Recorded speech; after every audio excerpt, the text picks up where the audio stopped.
Hi besties! Good day! This is Sarina, your full-time mom and part-time nurse here in the United States. Todo na to!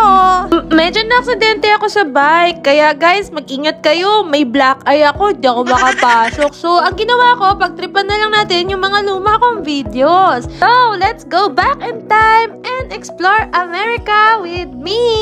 Ayun na nga guys, eto pala, papunta kami ng pumpkin patch at mag-apple picking kami. Bagong dating lang kasi yung mga pinsan dito ni Rio.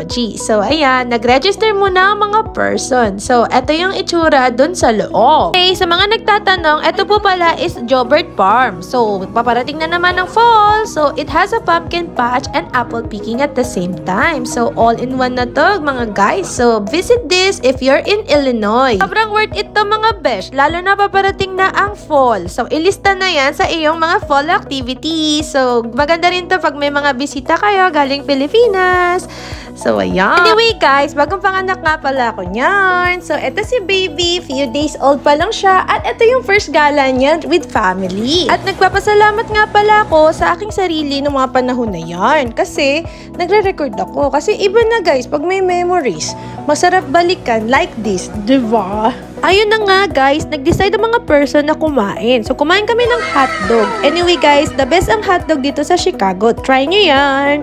At, pag may mga pumpkin patch, try nyo yung kanilang mga apple cider donut. The best, I'm telling you guys. So, ayan, merienda muna para hindi magutom. So, ayan guys, nung may lamang tiyan na kami, pumunta na kami doon sa may traktora. Yung traktora, yun yung maghahatid sa amin doon sa apple farm. So, ganito yung view namin guys. Sobrang ganda. Chill, right? Sa mga oras nga na yan guys, feeling namin kami mga asyendero at asyendera na pupunta sa aming mga lupain. Tunay nga namang napakalaki at amazing ang Amerika at napakarami pang dapat tuklasin. Kaya kami sa pamilya, naglalaan talaga kami ng oras para makapamasyal. Kung nakapunta kayo ng Amerika, huwag nyo rin kakalimutang mamasyal guys. Kailangan nyo rin mag-relax. Saan pa nagtatrabaho tayo kung hindi rin naman tayo mag-enjoy? Tandaan nyo, mahalaga ang pamilya nyo at ang inyong oras. So, make time for your family! Ayun na nga, nakarating na kami doon sa apple farm. At ayun na nga, galit-galit muna, kanya-kanya kami pamimitas. Eh si ate, ang dami niya agad na nakuha. May nakita pa kami hot air balloon. Ang astig. Eto na po ako, pangalawang bag ko na to. So, ang gusto ko yung honey crisp. Eto yung pinakamasarap na apple. Para sa akin lang naman yun. Kayo ba? Anong pinakamasarap na apple para sa inyo? Dahil tignan nyo ang sanga, napakadaming bunga, napakasarap mamitas. Abay, mailapag na nga itong camera at magsimula na mamitas. Napakadami ko pang kukunin. Kagandahan naman dito is libre kumain habang namimitas. Wala nga lang hugas-hugas. Akala ko nung araw mataas yung puno ng mga